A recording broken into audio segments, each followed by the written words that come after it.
If you've been scrolling through endless lists of laptops, weighing the hype of ultra-thin workstations against the promise of gaming-grade graphics, and still feel stuck on which machine actually delivers on the day-to-day grind, this review is here to clear the fog. Link is in the description if you want to check the product details on Amazon.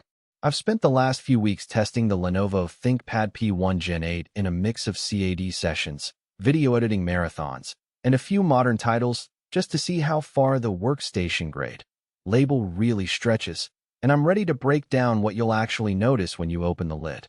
First off, the biggest hesitation most buyers have with a ThinkPad P1 is the price tag versus the promise of a mobile workstation. It's not a cheap ultrabook, and it's not a pure gaming laptop either. The question is whether the combination of an Intel Ultra 7255H, 32 GB of LPDDR5x RAM, a 2 TB PCIe SSD, a 16-inch 32002000 touchscreen, and an Nvidia RTX PRO 2000 GPU justifies its premium. The risk of splurging on a machine that looks great on paper but feels underpowered in the real world is real, especially if you're juggling design work, 3D rendering, and the occasional game night. Let's start with the core of the experience, how the P1 behaves when you actually sit down at your desk. I ran a full 3D model render in SolidWorks that took about an hour on a mid-range laptop.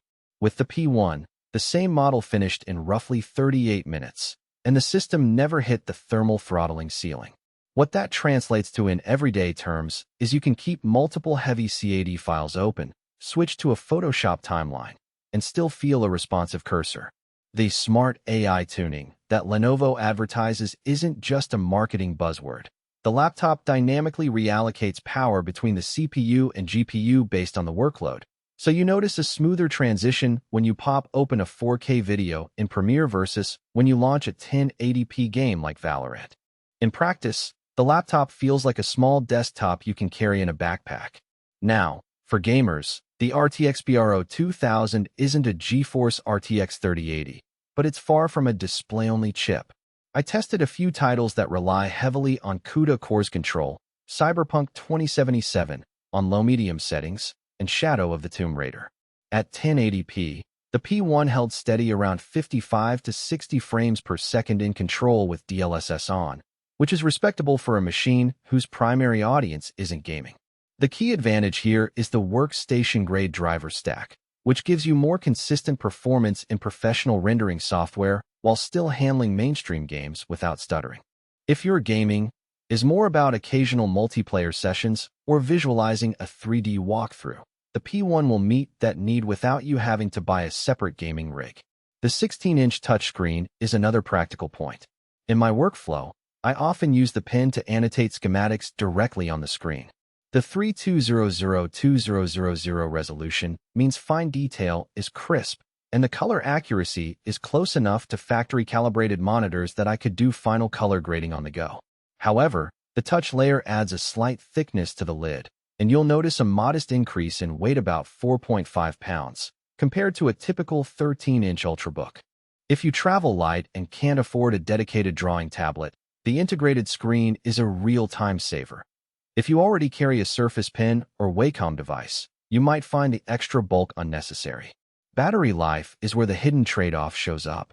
Lenovo quotes roughly 8 hours of mixed use, but in my real-world testing, the combination of the high-resolution screen and the RTX PRO chip trimmed that down to about 56 hours when I was doing heavy editing. When I switched to a pure office day emails, web browsing, and a few spreadsheet pivots, the battery stretched closer to the 9-hour mark. So the takeaway is, expect a solid day of work if you keep the GPU idle, but plan for a charger if your day includes rendering or gaming. It's not a deal breaker for most professionals, but it's something to factor in if you're often unplugged. One of the most compelling practical strengths is the ThinkPad durability pedigree. The keyboard backlight is not just a light show. The keys have that classic tactile feedback that lets you type for hours without fatigue. I ran a quick 10-hour typing test with a large document, and the feel remained consistent: no mushy keys, no wobble. The chassis, while not as rugged as the older series, still passes the MILST 810G tests for drop resistance, which is reassuring if you're moving between client sites or construction floors. The downside here is the port selection. The P1 opts for a single Thunderbolt 4 port, a USB-C power delivery port, and an HDMI 2.1 output. If your workflow relies on multiple Ethernet adapters, external hard drives, or legacy USB-A peripherals, you'll need a dongle hub, which adds another piece of hardware to carry around. Who should buy this? If you're a freelance engineer, architect, or video editor who needs a single machine that can handle intensive 3D workloads, large format video, and still let you jump into a quick game after hours, the ThinkPad P1 Gen 8